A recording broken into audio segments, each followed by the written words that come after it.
any of us want to check it out later. Things going well today? Yeah, well, good news. What else? Well, I had a problem in the design of my infographic. I wanted to ask you whether my proposed solution is acceptable. Of course. I discovered why I was having a problem with the legends and the layout. It's because I'd taken the whole data set for the USA, exported it as feature class, then called it Indiana, and then exported that as a feature class and called it Terre Haute, so that I could manipulate each layer separately.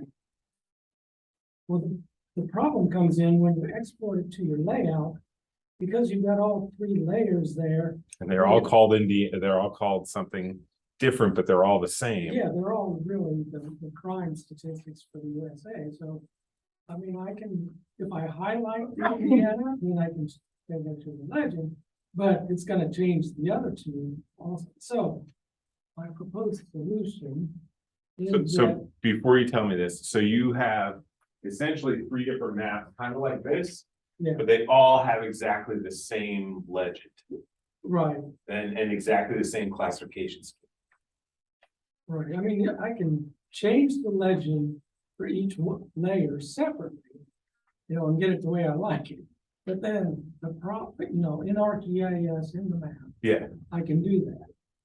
So I can see each thing separately. Okay, now I can focus the reader. Like I can highlight Vigo County, highlight Barrington's Grove, so I can direct the user's attention to where I want it. But the problem is when I export it to the layout, then it's taking all the information, and then as I highlight each one, it changes all the legends all at once. So, But you have them as three separate feature classes. Yeah. Are you putting Here's a question for you, because it shouldn't be behaving that way. So when so let's say I have my maps kind of set up, right? And this is the exact same project from Friday's video that I posted last week, right?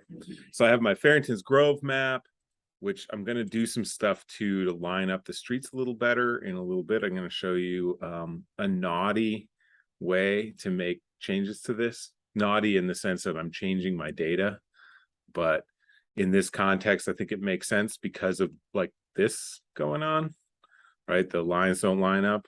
So I can show you maybe one approach to that. So I have that. I have my Indiana map and I have a national map, and they're all set up separately. So I'm not putting the same map in 3 times. So what do I mean by that? Well, when I create a new layout here, and maybe I'll do tabloid portrait this time, just for the heck of it, right? If I do something like, oh, here's my crime map, boom, and then I put in another data frame with the same map, and then try to check this out. So I have the same data frame in here twice. And let's say I want this one to be my national map and this one to be my Indiana map, right? If I activate this one, so I go here, click activate, and then I set this map up so that I'm focused on Indiana, let's say, and I close that activation. I have 2 map layouts here, but they're the same map frame, they're the same map, yeah, they're the same base data.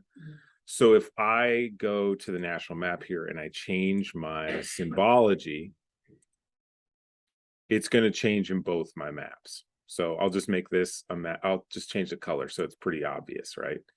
So we do something like this. I switch back to my layout. Both maps will change because they're the same map. If instead I make 3 different maps, they can have the same data. They're just 3 maps with different visualizations, right?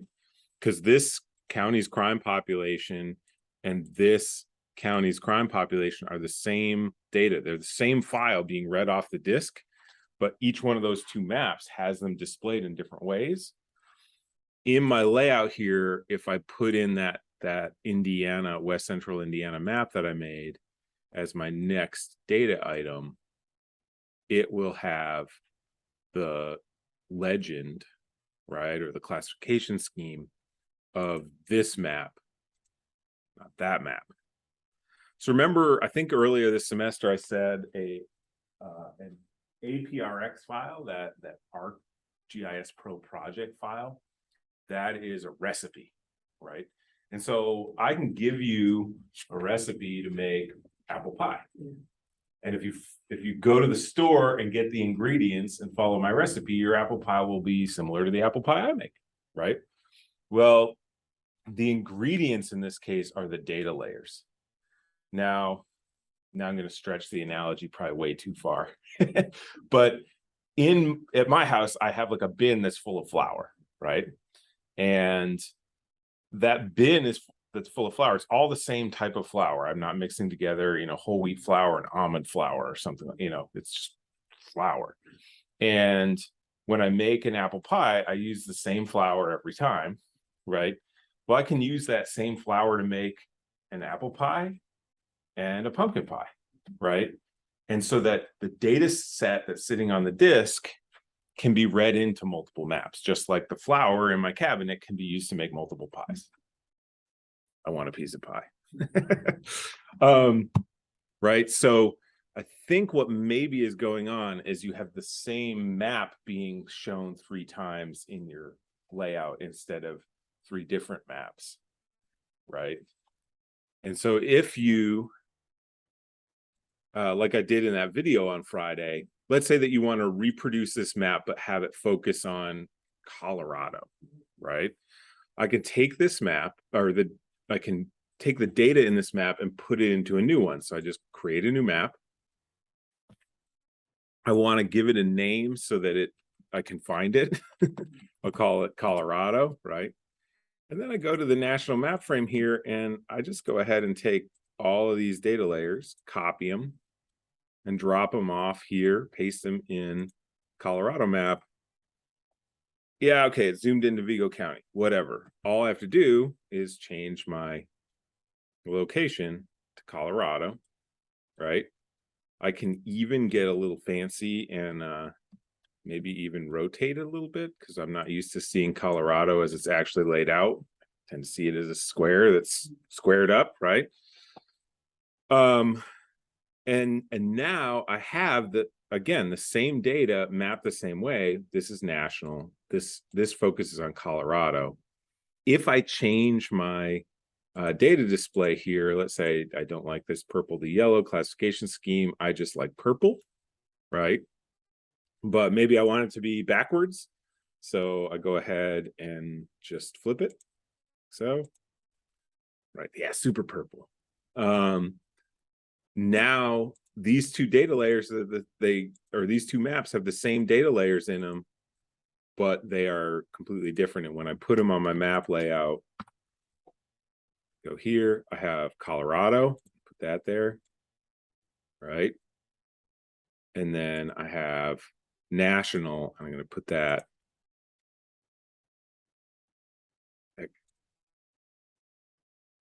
apparently right there. I don't know what's going on with the computer. And, yeah, things didn't go exactly how I planned there, but that's not a problem. I can just set them up like so. I think that's what you have going on.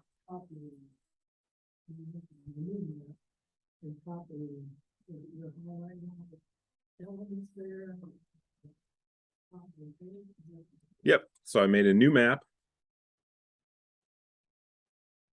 I renamed it just so I don't get them confused. Because if you create like 6 new maps, they'll all be called map, and you'll be like, which one's which, right?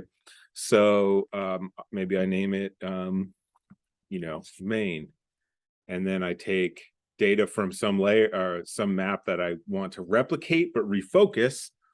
Copy all of this. So just click here, hold down Shift. Click at the last one I want to copy over. Right click, copy.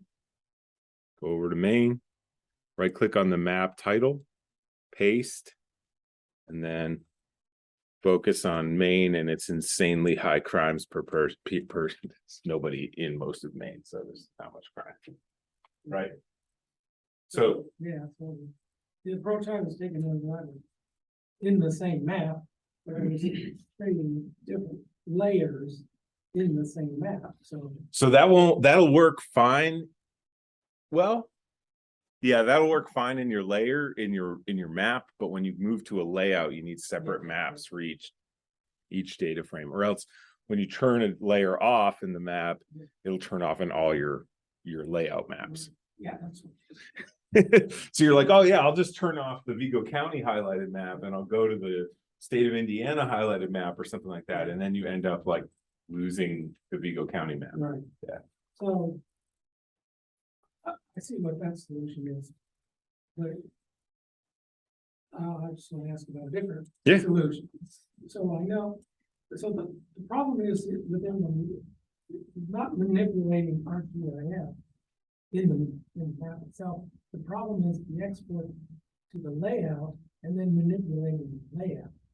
So my Yeah, it is a solution- pain in the butt. yeah, so my solution is, okay, skip the layout part, and you can download these poster templates like in PowerPoint, like that, scientific posters. You just go online and find scientific posters and take it. So then you take each of your elements out of the map, configure it the way you want it, and then just copy and paste that into the poster. So is that an acceptable? It would be. There's a couple problems with it. So just so we're all on the same page, what Robert's suggesting is like making a layout here freaking sucks, and it kind of does. It's much closer to the experience you would have making a poster in Adobe Illustrator, which is, it's powerful, great piece of software, but like, I don't know how many of you know how to use it. I don't either, right? I use it in a very limited fashion in very specific instances, like to the point where if I had to actually pay for it, I would never use it. But I have a license I would never buy it. I mean, because it's expensive and I use it like twice a year, but I have a license access to it through ISU. So I use it, right? And the tools here to build a layout are very similar to the tools that you would find in a graphic design software like CorelDRAW, or which I don't even know if it exists anymore, or Adobe Photoshop, right? So it's a little easier to set up essentially like a really big PowerPoint slide. And in fact, when I have students make posters, that's usually what I tell them to do. Now, I've had some really masochistic students who knew Illustrator really well, put their designs together in Illustrator. You know, I've had students do their posters in ArcGIS Pro or ArcMap back in the day. It's fine to take this approach. There are two issues. One, you want to make sure that your slide is the correct size. That's pretty easy to set though. You go to the design tab and you go to slide size here, put in custom, and then tabloid is 11 by 17, right?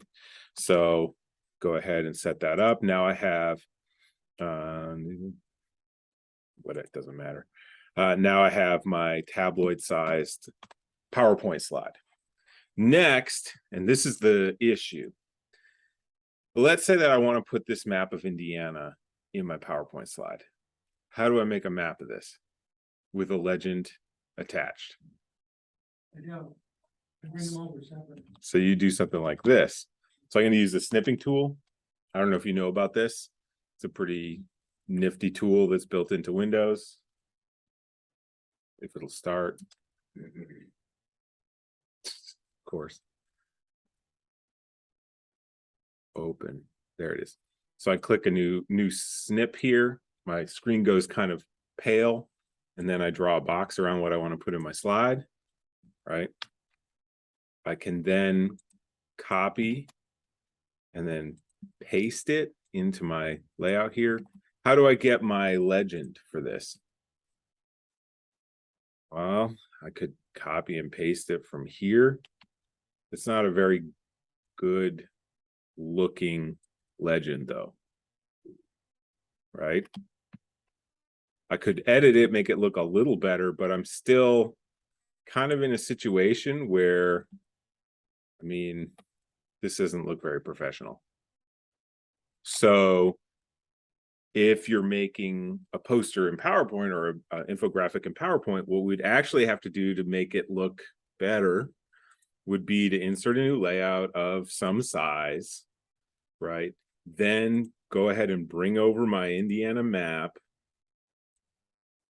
lay it out in the layout, right? Up now, I want to zoom it in, all of this stuff, right?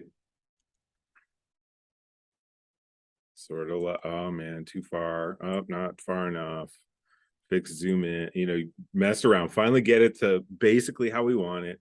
Then we leave my layout, I insert a legend, I edit the legend so that it's the way I want it to be. You know, maybe I set the background to be white right here, background, so that I can actually read the legend. Maybe I go ahead in here and change what's showing, so I don't need the state boundaries. And I think lakes are self-explanatory. I probably don't need North American counties there. So now I just have my crime, right? I mean, like, it's basically we're making parts of the infographic, but then assembling it in PowerPoint, right? So let's say this is how I want my map to look. How do I get it out of here? Well, I could copy and paste, but let me show you the other pitfall here. And when you make maps, you have to be aware of this kind of thing. This computer monitor is set to basically 1080p resolution. So if I take this map that I laid out and instead of this, paste it in here, I'm going to do this the two different ways. I'm going to take my layout here. I'm going to export it as a, let's just say a JPEG, because you're used to seeing those probably, I hope. And then we do something like this. I set it to 300 dots per inch resolution, or maybe even just 150, half of that, right? I export that map. This is how you save a map to an image, right? I would recommend PDF for a standalone map. If you're going to take the map and do something like this with it, PNG or JPEG is a good format. So now I, you know, like I'd insert a picture to a PowerPoint slide, I go find my exported image, I put it on the desktop, we drop it in here. I'm going to match the size as closely as I can. Now look at, this is the issue with the two different methods I showed you. So if I zoom in on this, the line work and the text is pretty sharp. If I do the copy and paste thing, check out the difference in quality, right? So screenshots are great for informal kind of forms of communication using maps, but, you know, or like shoot it in a, you know, messenger conversation or a, you know, text, that's fine. Quick illustration of what's going wrong on your computer, fine, right? But for quality map graphics, not fine, right? Not good enough. And this, remember, I could go even higher detail level with this. This is only 150 DPI. Imagine if so I'll talk about what DPI is in a minute, just to make sure you know. But let's say I double it and go to 300. It's going to take longer. Why? Because I'm making twice as many pixels in this export. So I go ahead and I'll put that in here again, just to illustrate kind of the power of resolution.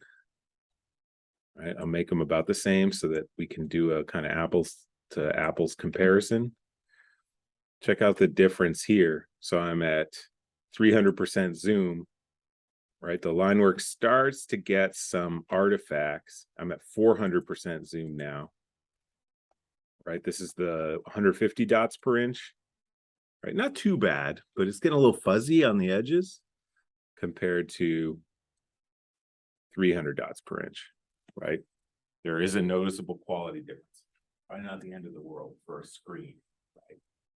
So you have to be, if you want your infographic to look good, you have, I would suggest you either do it all in ArcGIS Pro or you're exporting layouts anyway.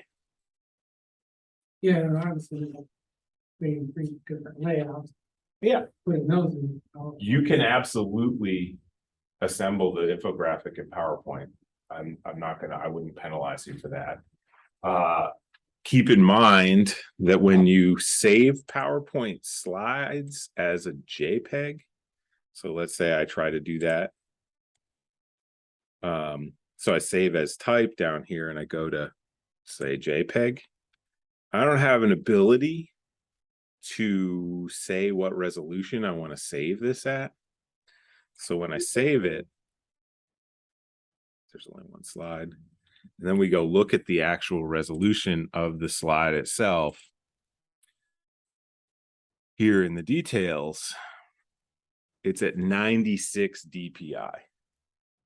Now, if you publish things in like a book or you send a graphic to a newspaper to be published, what do you know? Can you guess what the minimum dots per inch DPI or PPI, pixels per inch, they require might be?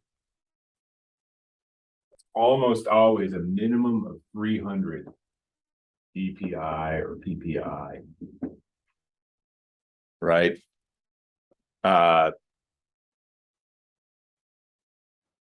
Yeah, essentially this is this image itself, this PowerPoint export is at about the resolution, a little less resolution than an HD TV, right? A 1080p TV. What if you say that, has a PDF? PDF. You're not going to get the same, you're not going to get desktop level quality, right? Or ArcGIS Pro level quality. But you can, and it will probably look better. We have options in here, but again, it's not the level of quality. I guess we can do, yeah, standard. I mean, it's not, it looks fine. The 300 DPI is definitely downsampled though, right? So, I mean, we're way in the weeds now, but like, you definitely want to think about quality of appearance, right? I don't know if you've ever had, anyone here have an Android phone? So you might have gotten people send you a video from their iPhone and it gets downsampled to the point where all you can see are like moving pixels, right? It sucks. It's horrible. And that's all Apple's fault, by the way. They're jerks. Oh wait, I shouldn't say that. I'm actually in like an Apple promo, not a video, but like a promo article. Yeah, it gets downsampled so that the transfer speed goes through because it's basically sending it over a obsolete messaging technology. It looks like garbage, right? So, I mean, my friend is always messaging me videos of our kids doing stuff, and she has an iPhone, I have an Android phone, and I have to be like, Katie, I've told you over and over again, you got to send it to me on like Facebook Messenger or Google Photos or some other non-Apple messaging platform, or else I can't even tell what's going on, right? So that's the same thing here. When you move to PowerPoint, you're sacrificing quality, usually. Long explanation for why it's probably better to put together a layout like this rather than in PowerPoint. Okay. What questions do you have about us actually assembling your layout? So this is an important one.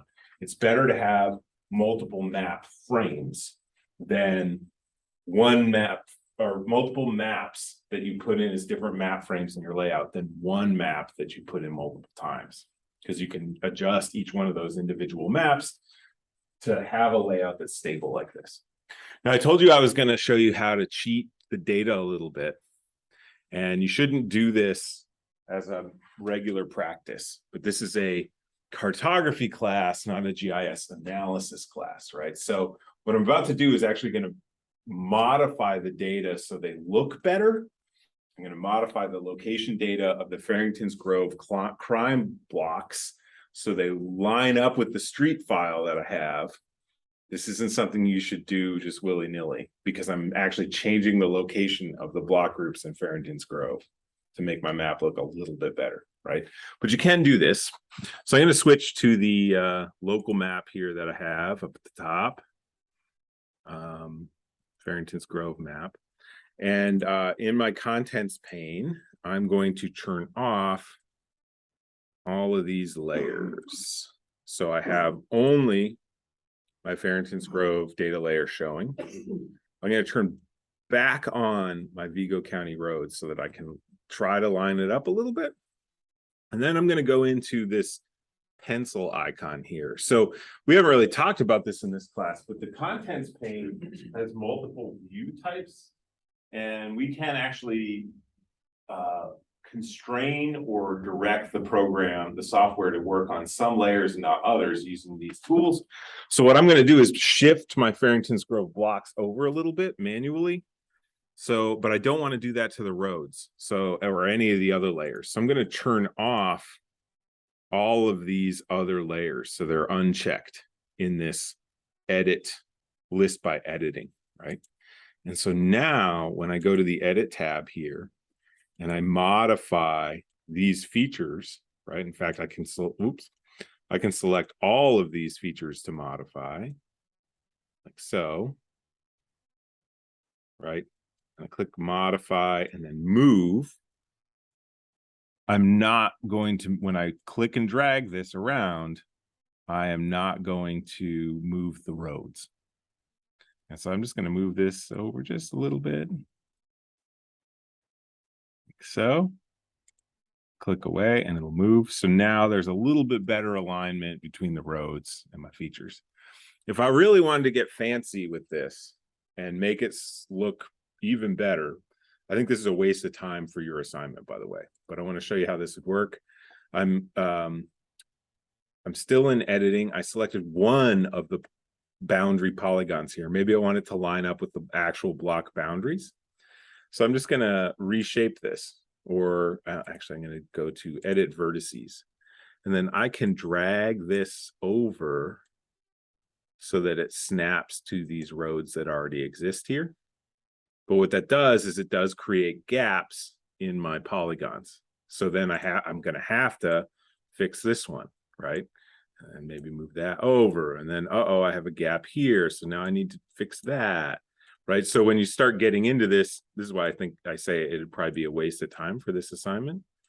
And I'm changing my input data. So I need to be really careful not to modify data this way that I might do analysis with later, because I'm actually changing the data that were provided to me, right? Which might not be a good idea.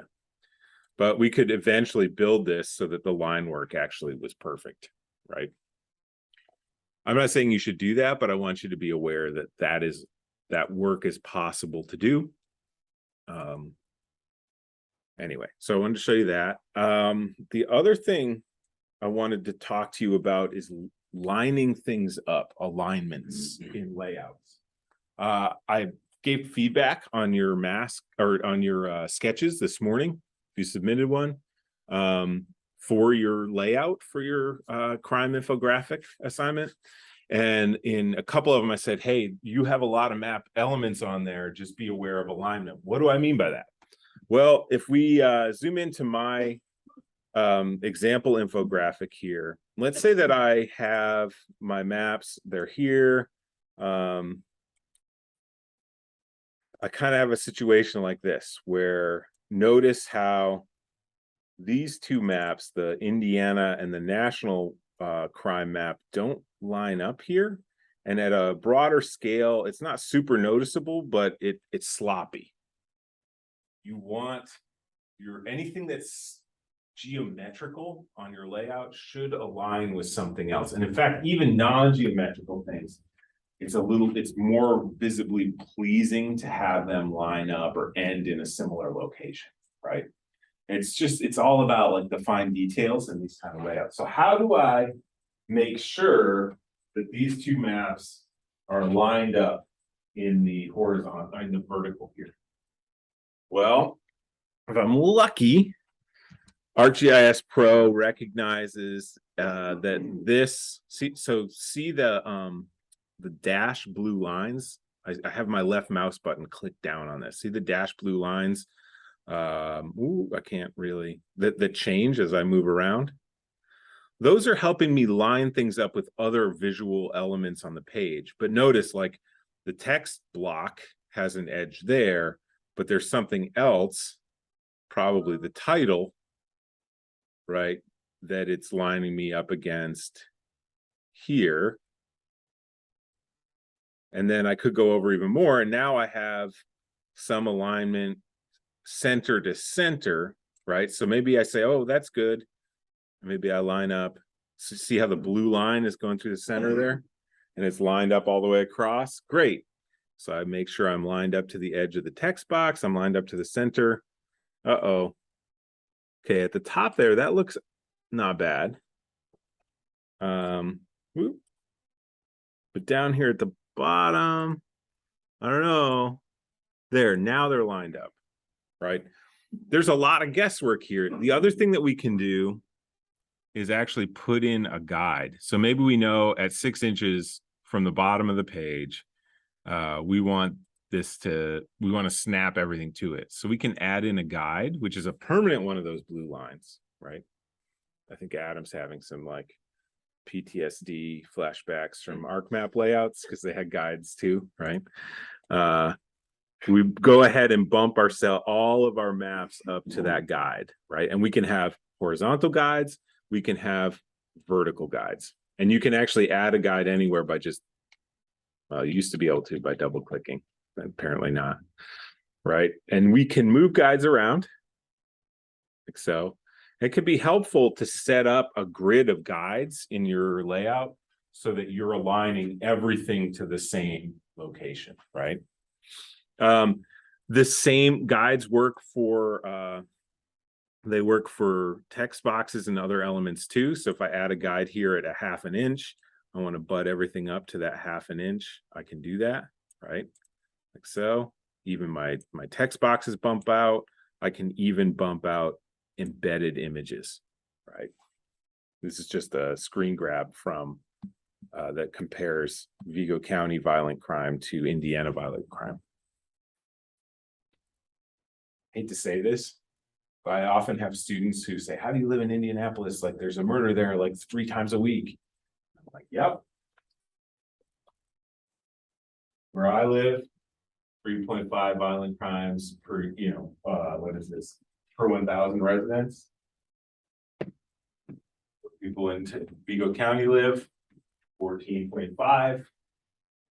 Where's less safe, right? Because I grew up in a rural zone. People talk about how cities aren't safe all the time out in the rural hinterlands, but in fact, small towns can be dangerous too. It's always my point. Anyway, you're better off just not being involved in buying or selling drugs, and you probably won't be subjected to violent crime very often. Also, don't marry an abusive spouse, right?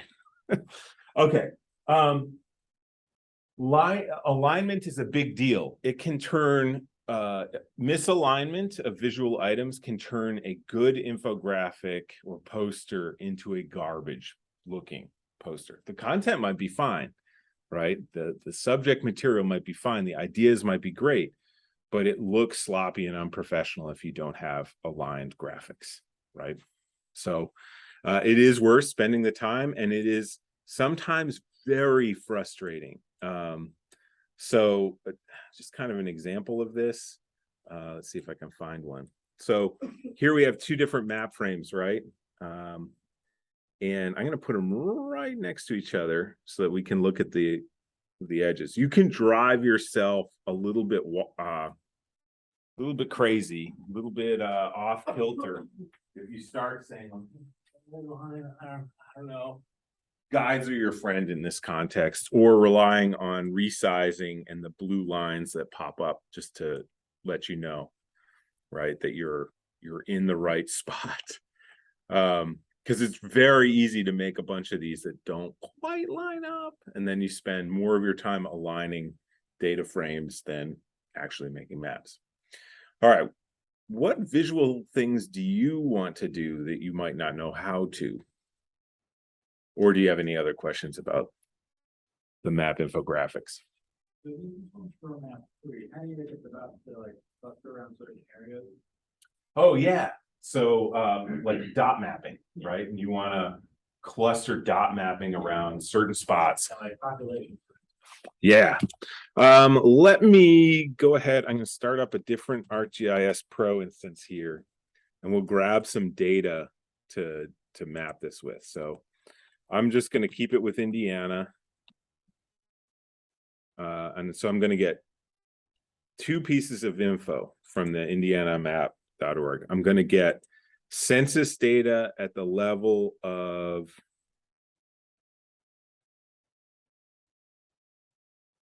counties. So this is a little out of date because they haven't released county level maps for the 2020 census yet, right? So we're still got delayed because of COVID.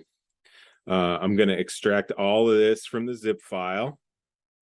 And then I'm going to get another data layer here under, I'll go back to the top. I just want populated areas. All right. So I'm going to download this one too. And I'll extract that from the zip file as well. Make a new map here in ArcGIS Pro. And so Jacob, what you're talking about is called a zone of inclusion, right? So we're going to prioritize putting dots on our population map of Indiana in populated places, right? There aren't too many Hoosiers hanging out in the Hoosier National Forest, right? Or in the middle of Lake Monroe or Eagle Creek Reservoir or anything like that, right?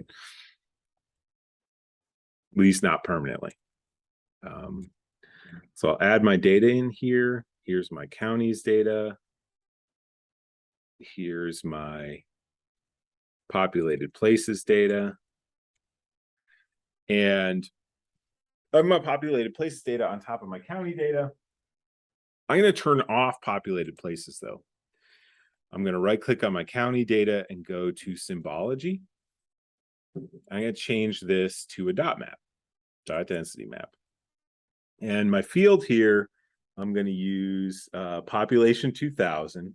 And I'm going to change the color to a different color because yellow doesn't show up very nicely, right?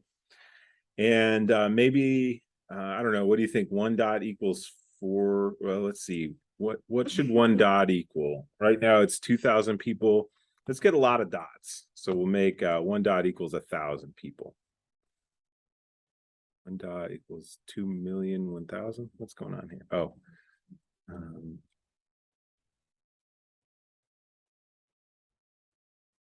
why do I have here 1,000? There we go. 1 dot equals 1,000, and then we don't need this there. That's for the labels. All right, so we have a lot of dots. We want to put them. Now, Marion County is going to be about solid anyway. So many people live there, but think about a county like Terre Haute, right? Or some of our friends around us, right? Where there's like the county seat has a lot of people, and then the rest of the county is pretty rural, right? But we have that populated places info, like so. And so if we look at, here in Vigo County, we've got Sealyville and Terre Haute, West Terre Haute. We have places like Brazil, right, nearby. So we can, or Brazil nearby. So we can use these nicely, right? So I'm going to go ahead and in here, we're going to go masking, right? So did you see where that was, Jacob? Over here to the advanced symbology options. We're going to expand masking, turn it on, and place dots only in these areas of populated areas. And so now our dot density map actually reflects where people are living in Indiana to a much better degree. All you have to do is watch the video. Excuse me. It's a pretty effective way to make sure people these dot maps work well. The one difficulty with it though is right now it would be really tough in a place like Bloomington to figure out approximately how many people live there given my dot value, right? Because it's just a solid mass. Same thing in Marion County or Kokomo. Our cities, if we're only putting population in the cities, we might have to mess with our dot value to make the map legible. So, in this version of this, instead of one dot equaling 1,000, we might make one dot equal 5,000 for the population. And then, we could actually estimate the population of Bloomington or Kokomo. You can also do zones of exclusion. So we can exclude dots from a certain layer. So using that populated areas as a zone of exclusion. Now we're placing dots in the counties across Indiana and not putting them in urban areas. So zombie apocalypse version of the dot density map, right? But for this, in this context, because we're putting people in urban areas, we would actually place dots only in that area. Something more like that. Make sense? Sweet. Where would you get the layer for Europe? For Europe for lab 3, I would do something. Yeah, this is a good question. I would do something like this. Urban areas, GIS data, Western Europe. Look at this. We have urban atlas and functional urban areas by county OECD. So this comes from the European Environment Agency. Let's go to the latest version. And Urban Atlas 2018. Let's see what's in here. So this is a map view. The problem with that particular lab 3 is it includes Russia, which has the most population, like 100 million, whereas these data layers don't. Yeah. So to continue on, I might download this data set and then grab the places with the highest density, right? Although this looks like it's raster and, the legend is, continuous urban, discontinuous urban, isolated structures. I'm going to have to do a lot of editing. Here are functional urban areas by country. This is going to be a bummer because I'm going to have to download every single one. But, oh, wait. I don't need Australia, but I would need Austria. I'm just clicking the middle mouse button here. I'm going to need Belgium. Going to need Denmark. Going to need it. So I'd have to assemble these data. I might look. Let's see what this is. Physical geography. I might say populate cities, urban. Human influence and footprint, urban morphological data, morphological zones. So all sets of urban areas lying less than 200 meters apart. Global urban footprint, global map of built up areas at 12-meter resolution. So I'd have to go find a data set that, worked for me. So here's what the data look like. This is Tokyo, Cairo, and Delhi. Right, so this is Tokyo. Here's Cairo, urban area. Right, so this actually might work well. I download the data. I don't want the specs. Let's try this.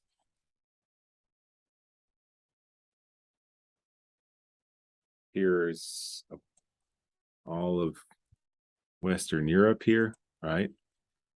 How do I get my downloads? No, not yet. I'm like literally searching this as we are here, right?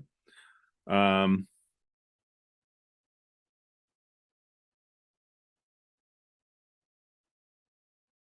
see here, downloads, world settlement footprint.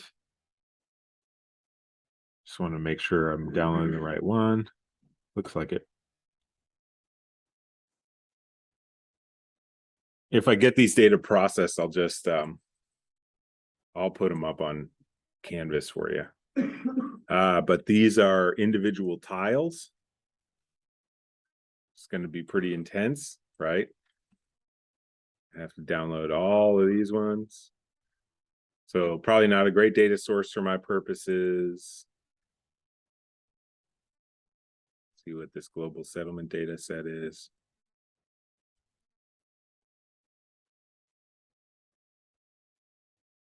I want just built up surfaces though. Let's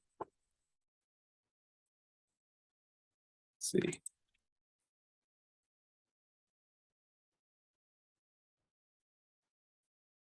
Let's go.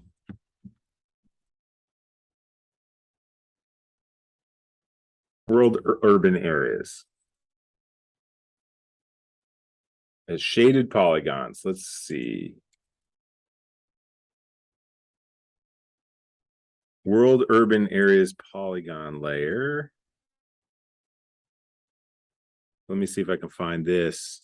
So this is probably going to be the easiest way to go about this for Western Europe. I'm going to add data, but I'm going to go to the Living Atlas. I'm just going to search for urban areas. USA urban areas. Down here at W, let's go with title. Housing, heat severity, European Space Agency, world cover, land cover. That might be, but those are rasters.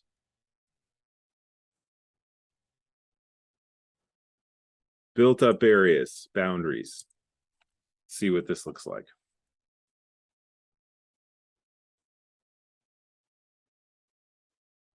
Looks like it's not loading.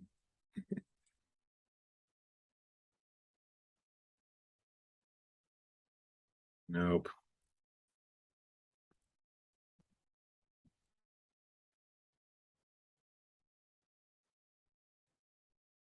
USA urban areas, global human settlement urban centers database. That sounds promising. There it is. So this is going to be at a broader scale than we might like Terre Haute's not showing up in here, but we should have it for the whole world. My projection is such that it's not going to show Europe. I change it.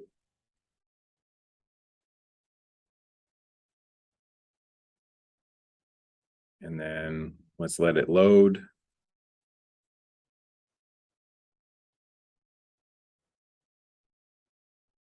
Yep, they're there. Right. So now if I go back here to dot mapping, if I get my data for lab 3, like so.